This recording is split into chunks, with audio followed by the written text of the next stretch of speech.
بنے. کسی کی بیٹی بہو بن کے آ گئی, ہماری کہیں چلی گئی, ہم کہتے ہیں داماد اچھا ہو جائے لیکن ہمارا بیٹا اچھا نہ بنے اپنی بیوی کے لیے. داماد اچھا چاہیے, اپنا بیٹا اچھا نہیں ہو تمہاری بیوی کے لیے. روزہ بھی رکھتے ہو, اپنی بہو کی بے عزتی بھی کرتے ہو, روزہ بھی رکھتے ہو, اپنے بچوں کو بھی ڈانٹتے ہو, روزہ بھی رکھتے ہو, اپنے ماتحت کو بھی ڈانٹتے ہو. پتہ ہے نبی علیہ السلام نے آخری وقت میں کیا کہا؟ یہ صرف آج تک یہی بتاتے ہیں کہ یہی کہا میری امت کو بخش دو, میری امت کے لیے مغفرت کا فیصلہ ہو جائے, میری امت کا کیا ہوگا یا اللہ میری. لیکن نبی علیہ السلام نے آخری وقت میں اس کے علاوہ اور بہت سی باتیں کی. ان میں ایک بڑی پیاری بات ہے, فرمایا میں اس بات کے لیے بھی بڑا فکر مند ہوں کہ میرے بعد تم اپنے ماتحتوں کے ساتھ کیا کرو گے, میرے بعد تم اپنے نوکروں کے ساتھ کیسا معاملہ کرو گے, میرے بعد تم اپنے غلاموں کے ساتھ کیا کرو گے. جس نبی علیہ السلام نے زندگی میں ظاہری پردہ فرمانے کے وقت بھی اس بات کی فکر کی ہو کہ میرے بعد ماتحتوں کا کیا ہوگا, نوکروں کا کیا ہوگا, ملازموں کا کیا ہوگا, غریبوں کا کیا ہوگا, مسکینوں کا کیا ہوگا. پھر اس امت پر روزے فرض کر دیے گئے ہوں, ان فرض روزوں میں روزے دار بندہ اپنے گھر کے اندر ہی ایک بغض رکھتا ہو اپنے ہی دوستوں کے لیے, اپنے ماں باپ کے لیے, اپنی بیوی کے لیے, اپنے بھائی کے لیے, اپنے عزیز و اقارب کے لیے, اپنے نماز کے ساتھیوں کے لیے, پھر یہ سوچتا ہے کہ میرا روزہ ہو گیا. روزہ ہوا نہیں ہے, روزہ نہیں ہوا. روزہ تو برائیوں کو جلانے کا نام ہے, روزہ تو برائیوں کو ختم کرنے کا نام ہے. اچھا روزہ رکھنا چاہتے ہیں آپ, چاہتے ہیں کہ بہت خوبصورت روزہ ہو. روزے دار کو تو غصہ نہیں آتا, روزے دار کو غصہ نہیں آتا. اور جب وہ غصہ آتا ہے, یہ کون کہتا ہے نہیں آتا؟ ارے آتا ہے غصہ, لیکن روزے دار غصے کا اظہار نہیں کرتا. روزے دار غصہ آنے کے بعد گالی نہیں دیتا, روزے دار غصہ آنے کے بعد غصے کو ضبط کر لیتا ہے, روزے دار غصہ آنے کے بعد ناراضگی کا اظہار نہیں کرتا. مطلب روزے دار کو غصہ تو آتا ہے لیکن یہ دوسرے کو غصے کا بتاتا نہیں ہے, کیونکہ یہ روزے دار ہے. روزے دار کا عمل اور اس کا کردار اچھا. روزہ رکھنا چاہتے ہیں, ماں باپ کی اطاعت کیجئے. ماں باپ کہہ رہے ہیں بیٹا جلدی گھر آ جاؤ, کہ نہیں ہم تو دیر سے آئیں گے. ماں باپ کہہ رہے ہیں فلاں کے ساتھ ملنا جلنا کم کر دو, نہیں ابا تمہیں نہیں پتہ ہے. ماں باپ نے تمہارے اندر کچھ خرابیاں دیکھی, ان کی اصلاح کرتے ہیں, تم کہتے ہو کہ نہیں آپ کو عقل نہیں ہے. اگر آپ اچھا روزہ رکھنا چاہتے ہیں تو اپنے ماں باپ کی اطاعت کریں. اگر آپ اچھا روزہ رکھنا چاہتے ہیں تو تمام طرح کے نشے چھوڑنے کا عہد کریں اس رمضان المبارک میں. اگر آپ روزہ اچھا رکھنا چاہتے ہیں تو پھر سارا دن صرف اگر 5 نمازیں آپ جماعت سے پڑھ رہے ہیں, ان نمازوں کے بعد اگر وقت نہیں نہ مل رہا بہت زیادہ تلاوت کا, وقت نہیں مل رہا نہ تسبیح کرنے کا, لیکن اگر آپ کاروبار میں برابر تولیں گے تو آپ کا روزہ اچھا گزرے گا. میرے والد صاحب شیر اسلام مولانا حبیب الرحمن صاحب لدھیانوی رحمۃ اللہ علیہ, مجھے اچھی طرح یاد ہے کہ ایک مرتبہ گاڑیاں ہم لوگ ہر 1-2 سال بعد جب بدلتے ہیں تو ایک گاڑی فروخت کرنی تھی, تو ایک پروفیسر صاحب آ گئے یونیورسٹی سے, ان کو چاہیے تھی وہ گاڑی. تو اس کے ساتھ دفتر میں اندر بیٹھے تو فرمانے لگے کہ گاڑی کا تو معاملہ طے ہو گیا ہے, لیکن میں آپ کو بتا دوں چلتے چلتے فلاں چیز اس کی خراب ہو جاتی ہے.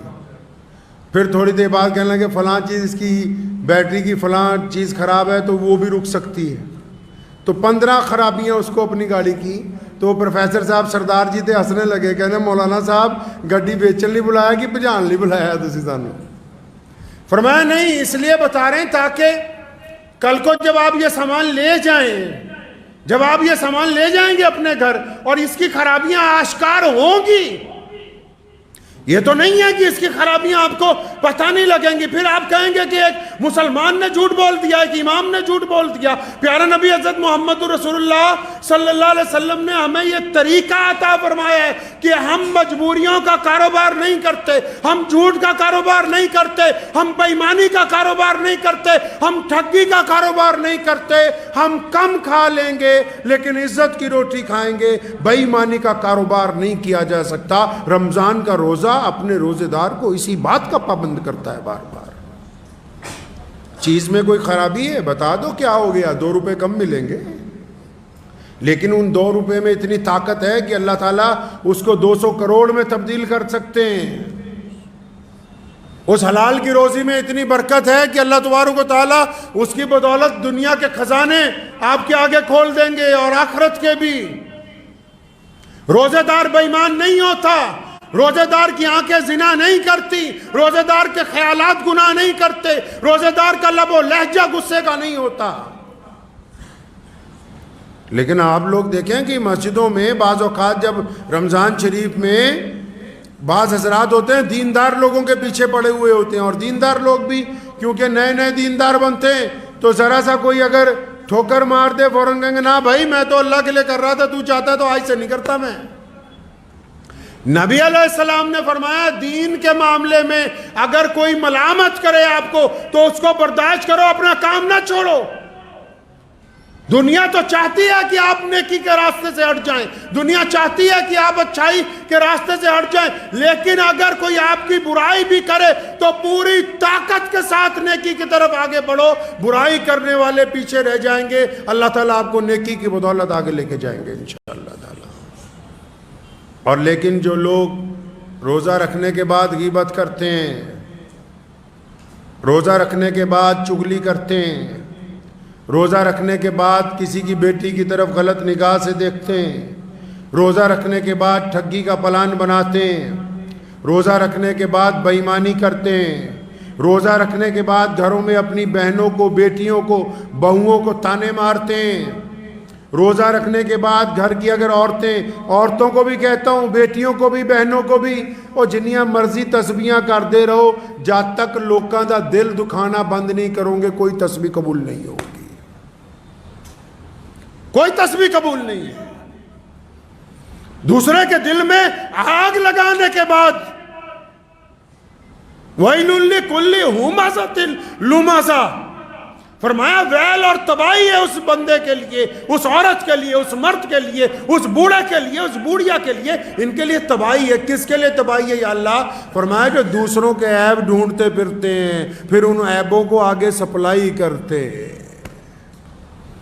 نار اللہ الموقدہ، اللہ فرماتے ہیں کہ خود ایک آگ جلائیں گے، اس میں ان کا رگڑا لگائیں گے ہم۔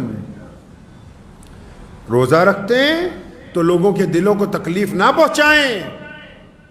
اور نبی علیہ السلام کا روزہ کیسا ہوتا تھا اس بات کو اب تلاش کر لیں۔ مجھے پتا ہے کہ آج بھارت کے مسلمانوں میں گھر گھر میں ہم لوگ مفتی بنے ہوئے ہیں، لیکن حضرت کبھی رمضان میں یہ بھی کوشش کر لیں کہ رسول اللہ صلی اللہ علیہ وسلم کس وقت اٹھتے تھے، کس وقت تسبیح پڑھتے تھے، کس وقت سحری کرتے تھے، سارا دن معمولات کیا تھے، پوچھو جا کے اپنی مسجد کا ائمہ کو، تاکہ پتہ لگے رمضان چلنا کیسے ہے، رمضان گزارنا کیسے ہے۔ ہماری افطاریاں دیکھ لیجئے، آپ افطاریاں دیکھ لیں ہماری۔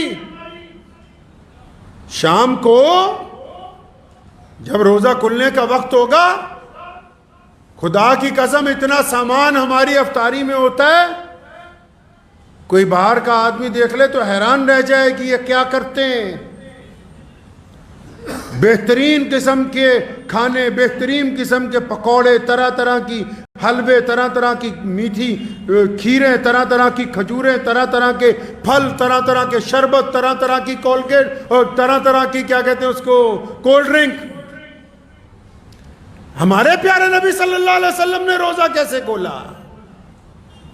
جتنی تیزی سے نگاہ لگائی ہے نا دسترخوان پہ، جس بوٹی پر تمہاری نگاہ ہے اس وقت مومن بنو گے جب اس کو اٹھا کے اپنے بھائی کو دو گے، کیونکہ رسول اللہ نے فرمایا جو اپنے لیے بہتر سمجھتے ہو وہ اپنے بھائی کے لیے سمجھو، تب تمہارا ایمان کامل ہونے والا ہے۔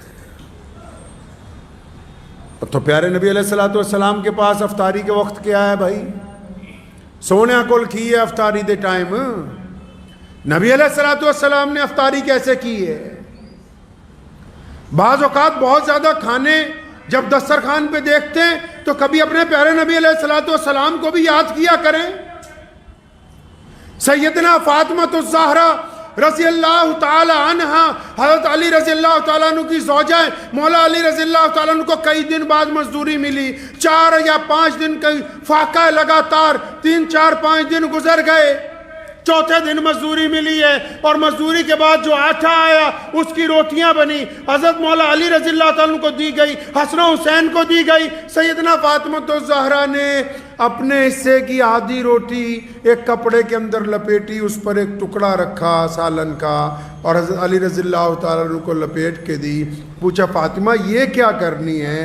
فرمایا علی جاؤ نا میرے ابا محمد رسول اللہ کو دے کے آؤ، میرے نبی علیہ السلام کا آج 5 دن سے فاقہ ہے، نبی علیہ السلام نے 5 دن سے کھانا نہیں کھایا ہے۔ اتنی لمبی افطاریاں اگر یہ غریبوں تک پہنچا دی جائیں تو رسول اللہ صلی اللہ علیہ وسلم اس امتی پر فخر کریں گے قیامت کے روز۔ آؤ رسول اللہ کی افطاری دیکھتے ہیں۔ افطار کا وقت ہوتا ہے، محمد رسول اللہ مسجد نبوی میں ہے یا محمد رسول اللہ اپنے گھر کے حجرہ مبارک میں ہے، ایک بندہ چھت پہ کھڑا ہے سورج کو دیکھنے کے لیے کہ جیسے ہی یہ غروب ہو جائے بتا دیا جائے رسول اللہ کے ہاتھ میں ایک کھجور ہے، نبی علیہ السلام کے ہاتھ میں ایک کھجور ہے، یا کبھی ایک ہے یا ایک سے زیادہ کچھ ہیں۔ آپ صلی اللہ علیہ وسلم کھجور کھاتے ہیں، پانی پیتے ہیں، روزہ کھل جاتا ہے، نماز کی تیاری ہو جاتی ہے۔ تے اسی تا ماشاءاللہ افطاری چ کھائی نہ لینے عشاء ویلے اٹھیا ہی نہیں جاتا،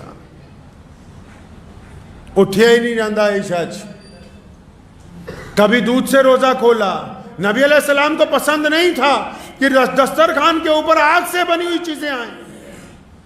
افطاری کے دسترخوان پر نبی علیہ السلام نے آگ سے بنی ہوئی کوئی چیز کبھی تناول نہیں فرمائی، اور نبی علیہ السلام نے کبھی باسی کھانا نہیں کھایا۔ صرف ایک مرتبہ باسی روٹی کھائی فتح مکہ کی رات کو ام ہانی رضی اللہ تعالیٰ عنہ کے گھر، ورنہ فاقے سے رہتے تھے یا پھر تازہ کھانا کھاتے تھے۔ نبی علیہ السلام نے باسی کھانا نہیں کھایا۔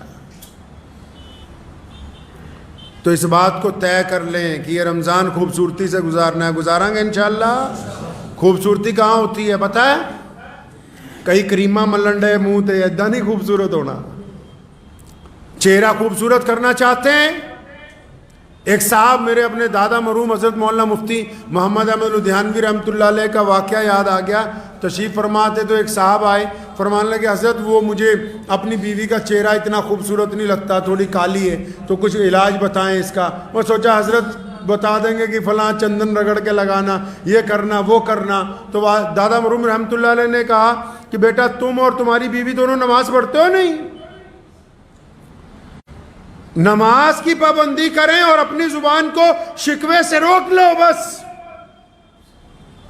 آپ یقین مانیں کہ وہ بندہ 15-20 دن بعد آیا، کہنے لگا نماز کی برکت سے اب میری اہلیہ کے چہرے پر کشش ہے، اب اس کے چہرے پر نور ہے۔ بندہ جتنی مرضی سرخی پاؤڈر لگا لے، جب تک دل گندا رہے گا، جب تک عبادت میں یہ دل جھکے گا نہیں، جب تک کوڑا کرکٹ اس میں سے نکلے گا نہیں، جب تک من پاک نہیں ہوگا، چہرے پر تسلی آ نہیں سکتی ہے۔ رنگ میں کچھ نہیں رکھا، اللہ تبارک و تعالیٰ نے دلوں کے نور چہروں کے اوپر عطا فرمائے۔ اس دل کو پاک کر لیجئے، چہرہ منور ہو جائے گا انشاءاللہ تعالی۔ تو یہ روزہ گزاریں گے انشاءاللہ اچھی طرح گزارنا ہے۔ دھیان رکھنا ہے ان لوگوں کا جو آس پاس غریب ہیں۔ ہم محمد رسول اللہ کی امت میں سے ہیں، ہم بانٹنے والے ہیں، مانگنے والے نہیں ہیں۔ رسول اللہ صلی اللہ علیہ وسلم نے بانٹنے کا حکم دیا، رمضان میں تو تیزی سے بانٹنے کا حکم دیا، اور صرف پیسے ہی نہیں بانٹنے، ہم نے خوشیاں بھی بانٹنی ہیں، ہم نے آنسو بھی پہنچنے ہیں، ہم نے غریبوں کا ساتھ بھی دینا ہے، ہم نے رسوا لوگوں کو عزت عطا کرنی ہے، اور ہم نے ناراضوں کے ساتھ مصافحہ کر کے ان کو گلے سے لگانا ہے۔ صرف پیسے ہی نہیں بلکہ چاروں طرف خوشیاں بھی بانٹنی، یہی رمضان المبارک ہم نے سکھانے کے لیے آیا ہے۔ تو دعا کیجئے انشاءاللہ تعالی۔ رمضان المبارک کے کچھ بہترین واقعات ذہن میں تھے نبی علیہ السلام کی سحری کے افطاری کے، تو انشاءاللہ تبارک و تعالی اللہ نے چاہا تو آئندہ جمعے وہ آپ سے بات ہوگی، اور میں امید کرتا ہوں کہ ہم سب مسلمان بھائی بہن اس رمضان میں پابندی کے ساتھ جب روزہ رکھیں گے، روزہ رکھنے کے بعد کسی کے دل کو تکلیف نہیں پہنچائیں گے، انشاءاللہ حلال روزی سے روزہ کھولیں گے، خود بھی کھائیں گے، دوسروں کو بھی کھلائیں گے، اور نماز تراویح کو اطمینان کے ساتھ ادا کریں گے، اور ہمارا رب جب ہم سے راضی ہو جائے گا تو امید ہے کہ جس طرح ہم دنیا میں ملتے ہیں انشاءاللہ تعالی جنت کے اندر بھی آپس میں ملاقات ہوتی رہے گی۔ وآخر دعوانا ان الحمد للہ رب العالمین۔